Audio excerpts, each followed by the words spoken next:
नमस्कार. आजच्या या विश्लेषणात सर्वांचं खूप खूप स्वागत आहे. शिक्षण क्षेत्रात नव्याने पाऊल ठेवणाऱ्या आपल्या सर्व शिक्षक मित्रांसाठी आजचा विषय खऱ्या अर्थाने एक दिशादर्शक ठरणार आहे. आज आपण पाहणार आहोत की वर्गात जाण्यापूर्वीच रोजच्या अध्यापनाला एका साध्या नोकरीतून एका परिपूर्ण आणि स्वायत्त पेशामध्ये कसं बदलायचं, आणि सर्वात महत्त्वाचं म्हणजे विद्यार्थ्यांचा रोजचा शिकण्याचा अनुभव नेमका कसा सुधारायचा, यासाठी हे एक अप्रतिम टप्प्याटप्प्याचं मार्गदर्शक असणार आहे. चला तर मग सुरू करूया. आजच्या या विश्लेषणाची रूपरेषा अगदी सोपी आहे. आपण सुरुवात करूया नोकरी आणि पेशा यातील फरकाने.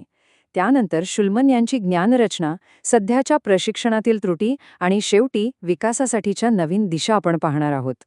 तर आपला पहिला भाग आहे नोकरी विरुद्ध पेशा. आता विचार करा, आपण जेव्हा पहिल्यांदा वर्गात पाऊल ठेवतो तेव्हा आपल्या मनात कोणता विचार असतो? इथेच एक अत्यंत महत्त्वाचा वैचारिक बदल घडवून आणणं गरजेचं आहे. केवळ उपजीविकेसाठी ठरलेल्या वेळेत काही कामं उरकणं म्हणजे नोकरी किंवा ऑक्युपेशन.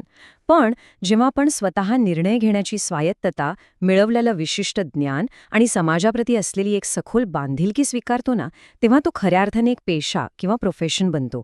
एक नवा शिक्षक म्हणून हा दृष्टिकोन अंगीकारणं ही यशस्वी होण्याची अगदी पहिली पायरी आहे. हे समजून घेण्यासाठी एक सोपं उदाहरण पाहूया. जेव्हा एखादा विद्यार्थी वर्गात येतो तेव्हा त्याला काय अपेक्षित असतं? एका दुकानासारखी केवळ माहितीची देवाणघेवाण, की एका डॉक्टरसारखी त्याच्या अडचणींवर त्वरित आणि सहानुभूतीपूर्वक केलेली उपाययोजना? पहा, अपघात झाल्यावर डॉक्टर आधी उपचाराला प्राधान्य देतो, तो दुकानदारासारखा आधी पैशांचा विचार करत बसत नाही, बरोबर? हाच दृष्टिकोन आपल्याला एका सामान्य नोकरदारापासून वेगळा करतो आणि विद्यार्थ्यांच्या आयुष्यात खराखुरा प्रभाव पाडतो. थोडक्यात सांगायचं तर एका व्यावसायिक प्रवासाचा अंतिम ध्येय हे या प्रमुख स्तंभांवर प्रभुत्व मिळवणं हेच असतं. स्वतःच्या विषयाचं सखोल ज्ञान, विद्यार्थ्यांच्या हितासाठी योग्य निर्णय घेण्याची स्वायत्तता आणि विशेषतः भावनिक परिपक्वता. समाजाप्रती असलेली हीच बांधिलकी आपल्या रोजच्या अध्यापनात एक वेगळा जिवंतपणा आणते आणि एका नवोदित शिक्षकाला खऱ्या अर्थाने सक्षम करते. आता वळूया दुसऱ्या भागाकडे, शुल्मन यांची ज्ञानरचना. नवशिक्या शिक्षकांना त्यांच्या कौशल्यांवर प्रभुत्व मिळवण्यासाठी एल.एस. शुल्मन यांनी 1986 मध्ये एक भन्नाट फ्रेमवर्क तयार केलं होतं. यात 3 महत्त्वाच्या पायऱ्या आहेत.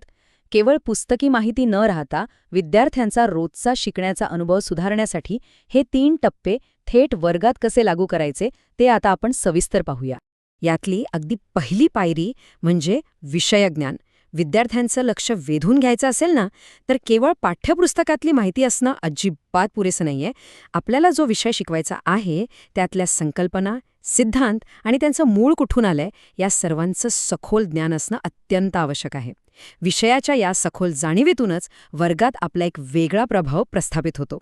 दुसरी आणि विद्यार्थ्यांचा अनुभव सुधारण्यासाठी सर्वात महत्त्वाची पायरी म्हणजे अध्यापन संबंधित विषयज्ञान. खरं सांगायचं तर हा एक गेम चेंजर आहे. विद्यार्थ्यांना नेमके कुठे गैरसमज होऊ शकतात आणि कोणत्या संकल्पना त्यांना अवघड वाटू शकतात याचा आधीच अंदाज बांधणं ही एक कमालीची प्रभावी पद्धत आहे. विद्यार्थ्यांची निराशा टाळण्यासाठी आणि त्यांना विषयाशी जोडून ठेवण्यासाठी या कौशल्याचा खूप मोठा वाटा असतो. आणि तिसरी पायरी म्हणजे अध्यापन शास्त्राचे ज्ञान. एका नवीन शिक्षकासाठी हे म्हणजे रोजच्या अध्यापनाचं सर्व्हायव्हल टूलकिटच आहे. वर्ग शांत आणि एकाग्र ठेवण्यापासून ते विविध आधुनिक शिकवण्याच्या पद्धती वापरणे आणि विद्यार्थ्यांचं योग्य मूल्यमापन करणे, या सगळ्या गोष्टींमुळे आपला रोजचा दिनक्रम केवळ शिस्तबद्ध राहत नाही, तर तो अधिक रंजक आणि अर्थपूर्ण बनतो. आता पाहूया भाग 3, सध्याच्या प्रशिक्षणातील त्रुटी. नवीन शिक्षकांसाठी इथे एक छोटासा सावधगिरीचा इशारा आहे. आपण जेव्हा काम सुरू करतो तेव्हा अशी अनेक केंद्रीकृत आणि वरून लादलेली प्रशिक्षणं समोर येतात, जिथे प्रत्यक्ष कौशल्यांचा विकास करण्यापेक्षा प्रशासकीय नियंत्रणावर जास्त भर दिलेला असतो. अशावेळी केवळ एक मूक श्रोता म्हणून न राहता आपल्या खऱ्या व्यावसायिक विकासासाठी सक्रियपणे संधी शोधणं खूप गरजेचं ठरतं. आता याची गंमतच पहा ना. अनेकदा प्रशिक्षणांमध्ये तज्ज्ञ मंडळी येतात आणि वेळेचे व्यवस्थापन यावर व्याख्यान देण्यासाठी स्वतःच 15 मिनिटे उशिरा येतात आणि मग घाईघाईत आपलं बोलणं संपवतात. ही केवढी मोठी विडंबना आहे, नाही का? अशा घटनांमुळे प्रशिक्षणाची विश्वासार्हता पूर्णपणे लयात जाते आणि त्यातून प्रत्यक्ष वर्गासाठी काहीही साध्य होत नाही. म्हणूनच सर्वांसाठी एकच उपाय, या सापळ्यात अजिबात अडकू नका. राज्यस्तरावरून आलेले सामान्यीकरण कार्यक्रम सर्वच शाळांसाठी किंवा प्रत्येक वर्गासाठी लागू पडतीलच असं नाही. प्रत्येक वर्गाची आणि विद्यार्थ्याची गरज वेगळी असते. त्यामुळे नवीन शिक्षक म्हणून सरसकट सर्वांसाठी असलेल्या उपायांवर विसंबून न राहता स्वतःच्या वर्गातील विशिष्ट अडचणींवर स्थानिक आणि योग्य उपाय शोधण्यावर आपला भर असायला हवा. चला आता वळूया आपल्या शेवटच्या भागाकडे, विकासासाठी नवीन दिशा. नवीन नोकरी स्वीकारताना किंवा काम करताना शाळा अधिष्ठित व्यवस्थापन असलेल्या संस्कृतीचा नक्की आग्रह धरावा. अशी संस्कृती जिथे केंद्रीकृत नोकरशाही नसेल तर शाळेच्या आणि विशेषतः आपल्या वर्गातील प्रत्यक्ष गरजांवर आधारित विकासाची आखणी केली जाते. अशा पोषक वातावरणातच एका शिक्षकाचा आणि परिणामी विद्यार्थ्यांचा खरा विकास होऊ शकतो. कृती संशोधन किंवा ॲक्शन रिसर्च ही स्वतःच्या अध्यापनात सुधारणा करण्याची सर्वोत्तम आणि अत्यंत सक्रिय पद्धत आहे. असं समजा की आपला वर्ग हीच आपली प्रयोगशाळा आहे. रोज नवीन पद्धती तपासून पहा, विद्यार्थ्यांच्या प्रतिक्रियांचं बारकाईने निरीक्षण करा आणि त्यानुसार आपल्यात बदल करा. अध्यापनातील नवनवीन शोध आणि प्रत्यक्ष वर्गातील परिस्थिती यातील दरी कमी करण्याचं हे एक अत्यंत प्रभावी आणि भन्नाट साधन आहे.